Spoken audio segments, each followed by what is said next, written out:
Hey, what's up, guys? Welcome back to Eau de Treasure. I'm Steven, and I live in Japan, and I collect fragrances. Discontinued, vintage, rare, and interesting fragrances. And we have another one in this video right here. Just came in the mail this morning. Can't wait to open this one up because if you guys have been watching the channel, probably know what this is by the shape of this package. And you guys know what one of my favorite fragrances ever is, and that's what this is, guys. This is, no surprise, Jean-Paul Gaultier lemale, a fantastic bottle that I found with the can. I got to show it to you. I had to pick it up, but it doesn't beat the last one I did. The last video I did with the Grail find. That was a 125 jumbo-sized lemale. The original year, 1995, it came out.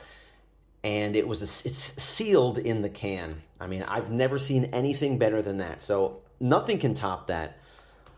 But this is pretty close. I can't wait to open this up and show you what a great example of an early vintage Jean-Paul Gaultier lemale looks like. Let's go check this one out.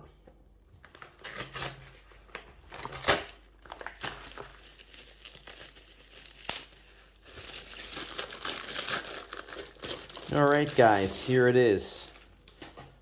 Out of the paper bag it was shipped in, wrapped in bubble wrap, and another plastic bag on top of it.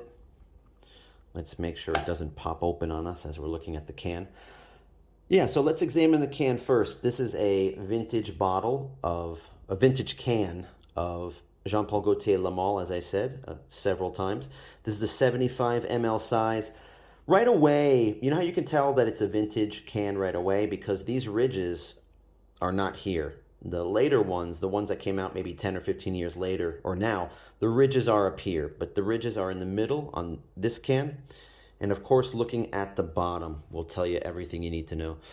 It's really clean, first of all. This is really a clean can. There's a little bit of rust evident on the top. And the seam going down, it's fairly clean.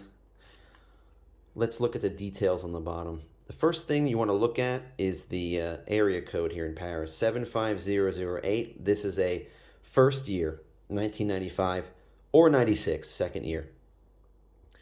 Butte Prestige International. When people talk about BPI, they're talking about the lemales that came out from 95 till about 2005, 2006, something like that. EMY23X, that's the batch code. It doesn't really tell you much about when it came out, these earlier lemales. You really have to look at these clues, like this one right here, 75008. This changes to 75116 later on, I think 97 and on, that changed. Still a vintage bottle if you see one that looks like this, 75116. Let's open this up and take a look at the inside. And we open this up very carefully, like so. You twist it a little bit at the bottom. It's almost a meme, talking about somebody that uses a can opener to open this thing. There we go. Okay. Ta-da. All right. So it's held in this stand. It's like I'm talking to someone who's never seen this presentation before. So bear with me if you guys are lemale experts, or veterans, I should say.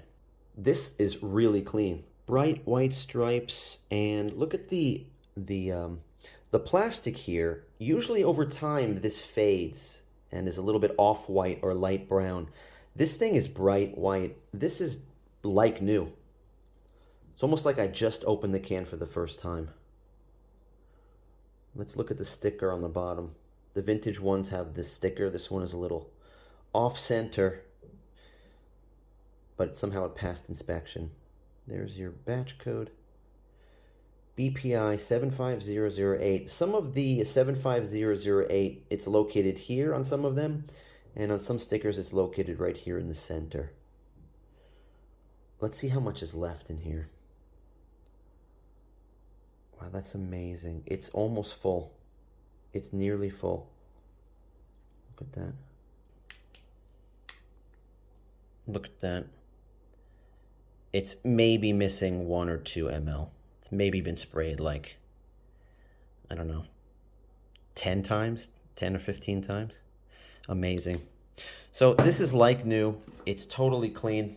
Also with the can, you'll see in the inside the can, there's a foam donut to hold the bottle in. That's another sign that this is a vintage one. After 97 or 98, it changes to a plastic piece in there. I gotta give myself a spray of the goodness, of the good stuff.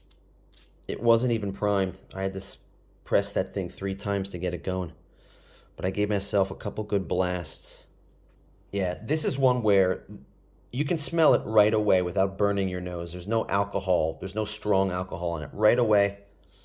Guys, this is it's a fairly linear fragrance. What you get in the beginning is what you get 10 hours later. I mean, I have another bottle of this. Last night, I went to bed and I sprayed a bottle of this on my chest a couple times, and I woke up and it was still there strong. Cooking some breakfast, having breakfast, took a whiff under my shirt, still there. 8 to 10 hours easy with this. It's just, this checks all the boxes of what I like in a fragrance, guys. It's just amazing. The scent is great. The longevity is amazing. The projection, the sillage, it's still there 8 to 10 hours later. And even stuff like the bottle. The bottle is pretty cool. The bottle is interesting enough that it's a conversation piece. If sitting in your house, people always ask me, wow, what's that? What does that smell like?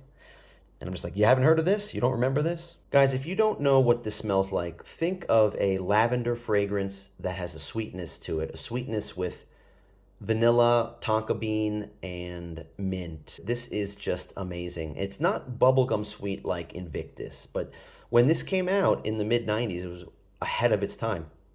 And it was really ushering in the men's fragrances that are based on a sweetness like this. It took me a while to get used to this. When I first got it, I was kind of like, what's all the hype about? This is kind of weird for a men's fragrance. But it didn't take long. I eventually learned to like this thing. When I finally got used to it and started to appreciate it, now I'm just, this is definitely in my top 3, if not my favorite fragrance of all. So I don't have a signature scent. I know everybody talks about a signature scent. You know, what's your signature scent? I don't have one because a freak like me, man, I have hundreds and hundreds of bottles. And when I wake up in the morning and when I am ready to go out, I look at my display and whatever catches my eye, I'll just spray it on. I might look at something and think, no, I'll probably pass 1, maybe 2 things before I grab something and spray it. This works in all occasions for me. Wintertime, even summertime, I just don't wear it heavily. In the summer, I'll just give myself 1 or 2 sprays. Always get compliments with this. I smell either fresh, clean, or I smell like I'm going out to have some fun. It's a fragrance that I might wear because I want to get noticed, you know, that kind of thing. So love Jean Paul Gaultier, lemale, and these vintage ones. There's no reason for me to buy anything that is that is made after the 90s. There's no reason for me to own a 2000 or later lemale. The flankers are just all right, but to be honest, I don't like any of them more than the original. Maybe I'm in the minority. Guys, let me know if you've tried the flankers and you still like the lemale, then we are of the same mind. I even have the Le Parfum. The Le Parfum is nice, but I would rather have this. So if you asked me if I had to keep one fragrance and get rid of everything in my collection, and just keep one fragrance, not for its value or anything, but just one that I would have to wear, the only one that I could wear, I would pick this one.